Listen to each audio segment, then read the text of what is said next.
No. No. You're kidding me. Why are you going up?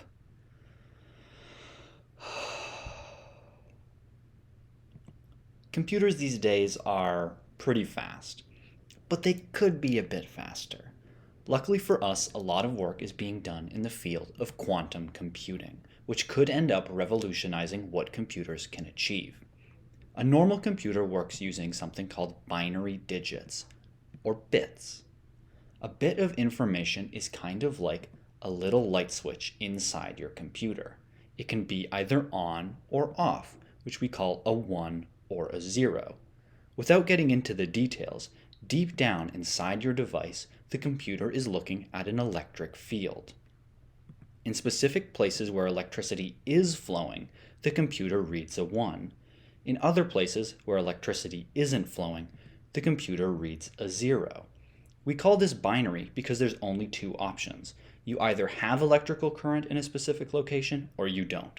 There's no in between. So imagine I have a really simple computer, and its only job is to display a little 8x8 black and white pixel image. I could use 1 to mean color the pixel black, and I could use 0 to mean color the pixel white. I could order my 1s and 0s so that the first number the computer reads means the top left pixel, and the last number it reads is for the bottom right. Then I could use a code like this to store my image. In a way, each bit answers the yes or no question. Should I color this pixel black? Notice how the first three bits say 0, 0, 1, white, white, black, which corresponds to the first three pixels of the image, and so on. Of course, computers can achieve far more complicated things than displaying 64-pixel images. Your computer processes information for streaming HD video or gaming by looking at lots and lots of 1s and 0s. In fact, the file size for the video you're watching right now is about 100 megabytes, which means 838,860,800 bits of information. When you have to process or send that much information, it can take a really long time because there's just so many bits that the computer has to read. Recently, however, a lot of research is being done on quantum computers. Quantum computers use quantum mechanics to improve on regular computers. Quantum computers run using quantum bits instead of bits. We call these qubits for short. While in a regular computer we have bits of information, which are either a 1 or a 0, in quantum computers a qubit can be either 1 or a 0 or in a superposition of both 1 and 0. What does that mean? Well, it's like if my light switch could be on or off, or both on and off at the same time. Notice that the superposition doesn't mean halfway between. It means both at the same time. It's kind of weird, I know. The other tricky thing is that the qubit is only in this superposition when I'm not measuring it. As soon as I go to look at what state it's in, it becomes either a 1 or 0 depending on certain probabilities. So maybe for this qubit, there's a 70% chance that it'll be on and a 30% chance it'll be off. But that could be different for each qubit. It could be, say, 50-50. You've probably heard of Schrodinger's cat, where his cat is both alive and dead when it's inside the box, and it only becomes one of the outcomes when I lift the box to check.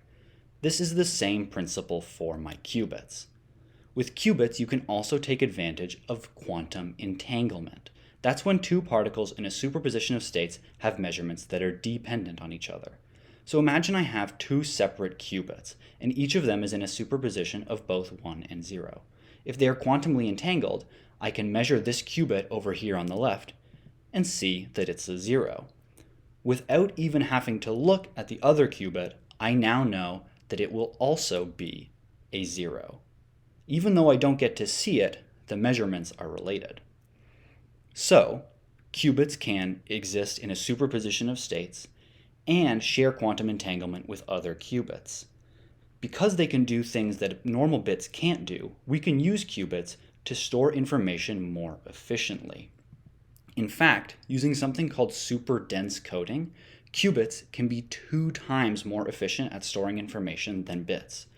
That means this 100 megabyte video would only be 50 megacubites, or my 8 by 8 pixel image would only take 32 qubits to store instead of 64 bits.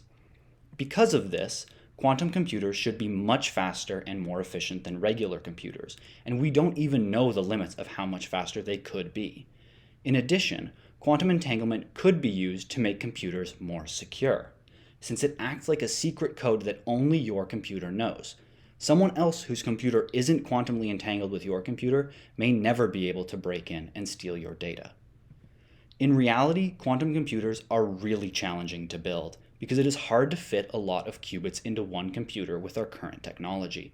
So right now, you and I can't access a quantum computer. But a lot of research is being done on quantum computing, and researchers are building more and more powerful quantum computers every year. In the near future, it is likely that you and I will be able to access quantum computers that surpass regular computers in performance capabilities.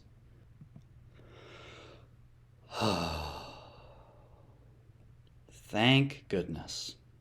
And thank you for watching.